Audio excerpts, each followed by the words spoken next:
और नन्हे मुन्ने बच्चे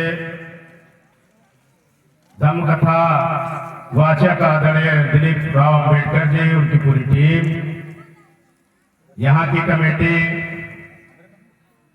सभी का तहे दिल से हार्दिक स्वागत वंदन अभिनंदन है। ये चकिया की पावन धरती, ब्लॉक निंदूरा, जनपद बाराबंकी, उत्तर प्रदेश का एक जाना पहचाना ये गांव है। क्योंकि यहाँ के काफी शिक्षित लोग पूरे प्रदेश में अपने शिक्षा की बदौलत चकिया गांव का नाम रोशन किया, चाहे रामशंकर के रूप में हो, चाहे कृष्ण कुमार के रूप में हो, चाहे लक्ष्मण प्रसाद के रूप में हो, डॉक्टर विनोद कुमार, बहुत सारे लोग जिन्होंने बाबा साहब डॉक्टर बी.आर. अम्बेडकर के मूल मंत्र शिक्षित हो का पहला मंत्र अपने जीवन में उतारा, आत्मसात किया। वो पढ़ लिख करके देश प्रदेश की उच्चतम शिक्षा प्राप्त किया, नौकरी में गए और अपना पालन पोषण तो परिवार का किया, बच्चों को पढ़ाया लिखाया। उसके साथ साथ गांव का भी नाम रोशन हुआ। इसलिए इस सुंदर कथा कार्यक्रम के आयोजन के अवसर पर उनको भी नमन वंदन करते हैं। और यहाँ पर जो कमेटी के लोग हैं उनको धन्यवाद ज्ञापित करते हैं, क्योंकि उन्होंने कई वर्षों से लगातार ये सुंदर कार्यक्रम कराते चले आए। चाहे उसके पहले आनंद राज कई बार आए, चाहे से भारती जी आए, एलपी जी आए, भंते एलपी जी आए, राममिलन बहुत जी आए, तो जो लोग आते रहे और अपना बुद्ध का संदेश, अम्बेडकर का संदेश देते रहे। ये सुंदर आयोजन इसलिए होता है कि हम अपने वंशजों को तथागत बुद्ध से लेकर वर्तमान महापुरुष तक हम जो है इतिहास का अध्ययन करें। इतिहास से हमको शिक्षा मिलती है, इतिहास में कई की गई भूल से हमको प्रेरणा मिलती है। उन भूलों को न दोहराएं और जो शिक्षा प्राप्त हो, किस तरह से हमारा इस देश में शासन था, चाहे सम्राट अशोका के रूप में हो, चाहे चंद्रगुप्त मौर्य के रूप में हो, चाहे दशरथ मौर्य के रूप में हो, चाहे सुमित मौर्य के रूप में हो। चंद्रगुप्त मौर्य इस देश का सबसे बड़ा शासक था, जिसने पूरी दुनिया में अपने ताकत का लोहा मनवाने का काम किया। पहला मौर्य शासक था जी, पूरी दुनिया में अपना लोहा मनवाने का काम किया। उस समय डेरियस और पोरस जब हमारे देश पर पूरे दुनिया को जीतने के बाद भारत पे आक्रमण किया, तो चंद्रगुप्त मौर्य की ताकत से वो डर गया और सिंधु नदी के से वापस चला गया। वापस जाने के बाद जीते हुए क्षेत्र को चंद्रगुप्त मौर्य को देने का काम किया और अपनी बहन के साथ चंद्रगुप्त मौर्य की शादी भी किया। सम्राट अशोका के साथ शादी किया। पहली शादी अंतर्राष्ट्रीय स्तर पर सम्राट अशोक ने किया। सम्राट अशोक ने हथियार रख दिया, तथागत बुद्ध के रास्ते को चुन लिया, 84,000 स्तूप बनवाने का काम किया। सम्राट अशोक के बाद सुमित मौर्य, दशरथ मौर्य, अंतिम मौर्य शासक बृहदत्त मौर्य था, जिसको पुष्यमित्र शुंग ने धोखे से हत्या कर दिया। और हत्या करने के बाद इस देश में मूल निवासियों का राज खत्म हो गया और इस देश में जो विभाचार वर्गीय व्यवस्था थी उसको 6,647 जातियों में बांटने का काम किया। आज हमारे मौर्य समाज के लोग अपना इतिहास नहीं जानते हैं और उस पुष्यमित्र शुंग की पूजा करते हैं, जिसने उनके वंशजों का की हत्या किया और उनको मौर्य से मुनि तक पहुंचा दिया। कहाँ मौर्य थे, संगताज थे। आज मूरी बेचने, मूरी बोने को जो है मजबूर कर दिया। जिन लोगों ने उनको मूरी बोने पर मजबूर कर दिया, जिन लोगों ने उनको साग भाजी बोने पर मजबूर कर दिया, आज उनकी पूजा कर रहे हैं, अपने इतिहास को नहीं मान रहे, जान नहीं रहे। और जो लोग बुद्ध कथा कराते हैं उनको कहते हैं समारोह की कथा। अरे बुद्ध की कथा हो रही है, बुद्ध का संदेश पूरी दुनिया में गया। बुद्ध सागर वंशी थे, बुद्ध कोली वंशी थे, सम्राट मौत है। तुम्हारे इतिहास को बताने के काम हमारे लोग कर रहे हैं और तुम अपने कान में रुई लगा करके घर में सो रहे हो। इसीलिए तो ये हाल हुआ है। जो इस देश का शासक था आज मुड़ी जो उखाड़ करके धो करके चौराहे पे बेचने का काम करता है। बाबा साहब डॉक्टर बी.आर. अम्बेडकर ने पहला गुरु माना ज्योतिबा फूले माली बिरादरी के थे, संत गाड़िया धोबी बिरादरी के थे। बाबा साहब रविदास कबीर को भी अपना सामाजिक गुरु माना। संत गाड़िया ने कहा कि थाली कम हो, थाली ना हो, थाली खरीदने के पैसे हो या थाली रखी हो, शिक्षा के लिए अगर जरूरत पड़े तो थाली बेच करके बच्चों को किताबें खरीद कर देना। किसने कहा? संत गाड़िया ने कहा, जो धोबी समाज के थे। ज्योतिबा फूले ने कहा, जो माली समाज के थे, जिनका बड़ा व्यापार था, जिनको 8वीं में पास करने के बाद अपने मित्र की शादी में गए थे तो बड़ा से धक्के मार के बाहर कर दिया गया।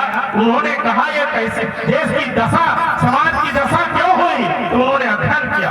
अध्ययन करने के बाद निकला कि शिक्षा भी नहीं, मत गई, मेघ बिना गत गई, गत बिना शक्ति हारास हुए और शूद्र गुलाम बनकर रह गए। इतना बड़ा अनर्थ केवल शिक्षा की वजह से हुआ।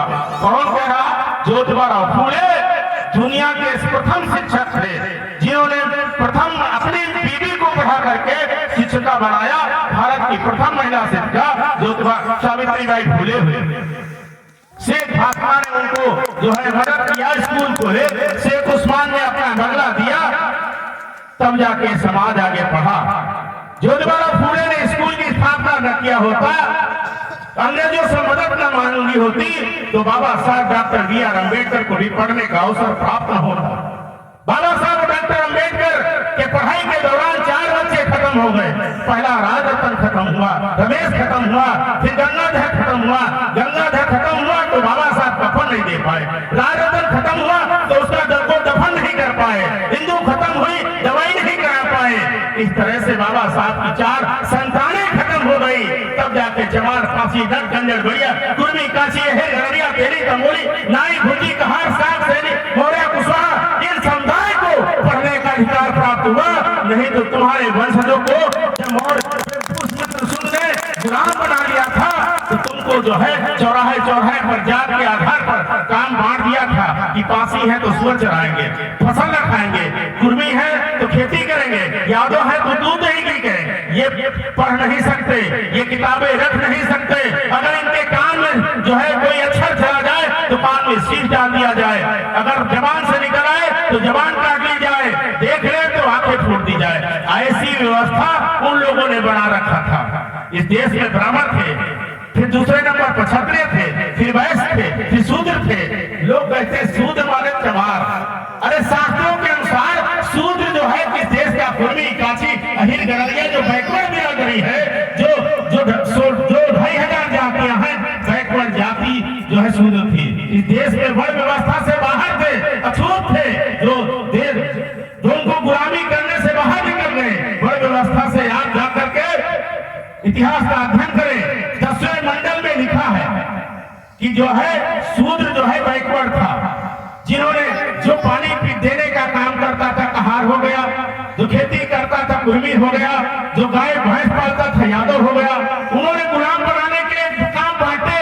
जिन लोगों ने काम स्वीकार कर लिया वो शूद्र हो गए। जिन्होंने रास्ता को छोड़ दिया, भाग गए, जंगलों में चले गए, संघर्ष करते रहे, आखिरी में पेट पालने के लिए उनको जो है वो देश के सबसे अंतिम पायदान पर काम करना पड़ा।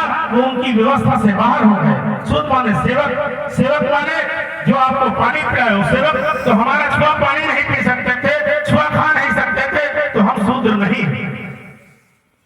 वो तो तब हुआ जब अखिलेश यादव का आवास गाय के मुंह से धुलाया गया, हवन जो है कराई गई। यहाँ तक के मंदिर में गए थे तो काले झंडे दिखा करके जो है उससे बाहर निकाला गया।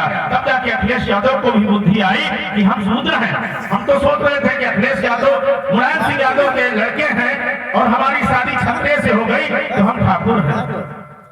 तो वो समय समय पर हमको बोध कराते हैं। बाबा साहब डॉक्टर बी.आर. अम्बेडकर ने कहा आपके जीवन में घंटियां 2 बजेंगी। मैं 4वीं 5वीं बार इस गांव में आया हूं। मतलब कार्यक्रम में वैसे तो आता जाता रहता हूँ। इस गांव से 25 साल पुराना रिश्ता है, कई बार मैं आता जाता रहता हूँ।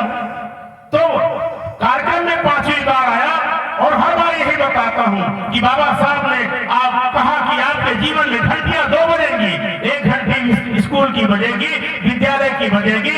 यदि आप अपने बच्चों को सजा संवार कर किताबें कपड़ा पहना करके दे करके स्कूल भेज देंगे तो आपके घर में डॉक्टर, इंजीनियर, वकील, डायरेक्टर, डीएम, एसडीएम पैदा होंगे। और जिन लोगों ने पढ़ा लिखा वो आगे बढ़ गए। अगर आपने कोताही कर गए तो मंदिर की तरफ भेज दिया तो आपके घर में मजदूर, तो लोग हमारे जो है बनाई चाय नहीं पीने को आज तैयार है, हमको कमरा देने को तैयार नहीं, तो हमारा धंधा कहां चलेगा। तो बाबा साहब ने कहा कि शिक्षा वो शेरनी का दूध है, शिक्षा वो शेरनी का दूध है, जो पिएगा वो दहाड़ेगा। बाबा साहब ने अंग्रेजी में कहा एजुकेशन इज द मास्टर की ओपन एनी प्रॉब्लम। शिक्षा वह चाबी है जिससे सारी समस्याओं के ताले खोले जा सकते हैं। सारी समस्याओं के ताले का मतलब जो गरीबी के कारण आपको आज निमंत्रण नहीं देते हैं, जो गरीबी के कारण आपके को न्योता नहीं देते हैं, ये गरीब है, धोती लंगोटी बांध के आएंगे, मुफलर बांध के आएंगे, हमारे में पढ़े लिखे लोग 10-20 हजार की जो है कोट पहन के आएंगे, उनके बगैर में बीच में आ जाएंगे तो हमारी बारात का जो है पूरा मजा खराब कर देंगे हमारे रिश्तेदार। कल आपका लड़का जब डीएम एटीएम बन जाएगा, केवल मास्टर बना दीजिए, डीएम एटीएम की बड़ी दूर की बात है, केवल अपने लड़के को मास्टर डॉक्टर बना दीजिए। वही बड़े आदमी जो आज गरीबी के कारण मुख मोड़ कर चले जाते हैं, कल आपके घर में 20 लाख रुपया नगद और ब्रेजा गाड़ी दे करके आपके लड़के लड़की का हाथ मांग करके शादी करने को तैयार होंगे, केवल मास्टर बनाने से। बाबा साहब तो 32 डिग्री, बाबा साहब ने 14 भाषा के ज्ञाता थे, 5000 किताबें जो है 1600 दिन में 5000 किताबें पढ़ने का उनको महारत हासिल हुआ। 50,000 किताबें जर्मन से लेकर भारत को आ रहे थे, किताबों वाला जहाज डूब गया। उसके बाद किताबों का कलेक्शन किया, महाराज की सबसे बड़ी लाइब्रेरी स्थापित किया, 32 डिग्रियां हासिल किया, 14 भाषा के ज्ञाता थे, 40 किताबें लिखी। भारत का संविधान तो लिखा ही लिखा, लेकिन इसके अलावा बहुत सारी किताबें लिखी। बाबा साहब ने जो प्रावधान साहब रूप में लिखा, अमेरिका में उसी किताब को देख करके उनको पीएचडी की डिग्री दिया था, जो डॉक्टरेट की डिग्री दिया था केवल एक किताब लेकर के जो है दिया था। इसलिए हम 32 डिग्री नहीं, 1 डिग्री अगर अपने लड़के को पढ़ा देते हैं तो केवल एमबी, अगर पीएचडी करा दिया तो हमारा लड़का प्रोफेसर होगा, एमबीबीएस करा दिया तो डॉक्टर हो गया, तो इस तरह से एलएलबी करा दिया तो वकील होगा। और जब आपके घर में डॉक्टर, इंजीनियर, वकील होंगे तो आपके साथ कोई जासूसी नहीं करेगा। यही इस कथा का उद्देश्य है और यही कथावाचकों का है, हम लोगों का है, यहाँ के कमेटी के लोगों का है। इसलिए जो है आप लोगों से भी गुजारिश है, माताओं बहनों से गुजारिश है, आप अपने कमाई का धान गेहूं बेच करके जो है अन्य जन्मदिन मुंडन में पैसा मत खर्चा करिए। 24 साल तक केवल अपने लड़के को पढ़ा दीजिए, आपका लड़का या लड़की पढ़ लिख के डॉक्टर हो जाएगा, इंजीनियर हो जाएगा, तो सारी गरीबी, सारी कलेश कट जाएगा। आपका भाग्य आपके दरवाजे पर आकर के सोने का महल आपको लिए खड़ा कर देगा। आपका बुढ़ापा होगा, बीमार होंगे तो अच्छे से अच्छे अस्पताल में आपका इलाज कराने का काम करेगा। और हमारे नौजवान साथी भी ये बुद्ध कथा सुने, समझे, आत्मविश्वास अपने आत्मसात करें और जो बुराइयां हैं उन बुराइयों को त्यागें। सबसे बड़ी बुराई है पान मसाला, बीड़ी, सिगरेट और कच्ची पक्की शराब। इसको शौक न माने, इससे आपकी इज्जत बढ़ने वाली नहीं कि फलाना देसी दारू पिया हम अंग्रेजी पिएंगे, हम पैसा वाले तो अंग्रेजी पिएंगे और पैसा वाले बियर पिएंगे। इनसे कुछ नहीं होगा, केवल आप पैसा तनी देर के लिए आपका जो नशेड़ी दोस्त होगा वो मक्खनबाजी करेगा और दारू पी करके चला जाएगा। उसके बाद कहा गएगा आर्मी होगा तो कहेगा आज चूतिया बना के उनसे दारू पी लिया। तो इसलिए उस पैसे को बचाएं, अपने बच्चों को पढ़ाएं और आप दूध दही घी खाएं। हमारे पुरखों को घी खाने की जो है परमिशन नहीं थी, आज सबको परमिशन है। इसलिए दूध दही घी खा करके अपने शरीर को ताकतवर बनाइए, बुद्धि विवेक का जो है विकास करिए और आप लोग अगली पंक्ति में आए, बाबा साहब के विचारों को अपने जीवन में जो है उतारे। वही सच्ची श्रद्धांजलि होगी, वही पूजा होगी। पूजा का मतलब की पूरी जानकारी करके जीवन में उतार करके अपने जीवन को सफल बनाए। बहुत बहुत धन्यवाद। जय